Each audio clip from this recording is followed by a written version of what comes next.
আমরা বলবো আল্লাহ তুমি প্রশ্ন করার আগে তোমার একটা কথা বলি, আমারে কিছু জিজ্ঞেস করো না, আমি সব করেছি।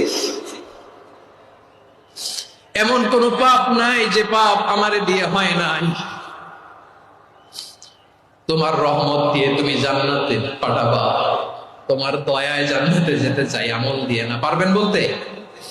কিয়ামতের দিন আমরা বলবো আল্লাহ আমার আমল দিয়ে জান্নাত চাই না, আমি তোমার দয়া দিয়ে জান্নাত চাই। তোমার দয়া ছাড়া আমার কোনো উপায় নাই। কারণ আল্লাহ যদি বিচার করে বাঁচার কারো উপায় নাই। আল্লাহ যদি বলে ফেলেন তুই এটা করলি কেন, ওখানে গেলি কেন, কোরআনে 1000 বার নিষেধ করলাম তারপরেও এই পাপে জড়ালি কেন, এরকম প্রশ্ন ছুড়ে দিলে আমার উত্তর আছে? বাঁচার কোনো উপায় আছে? রোজ হাসরে হে আল্লাহ আমার করোনা বিচার, আল্লাহ করোনা বিচার।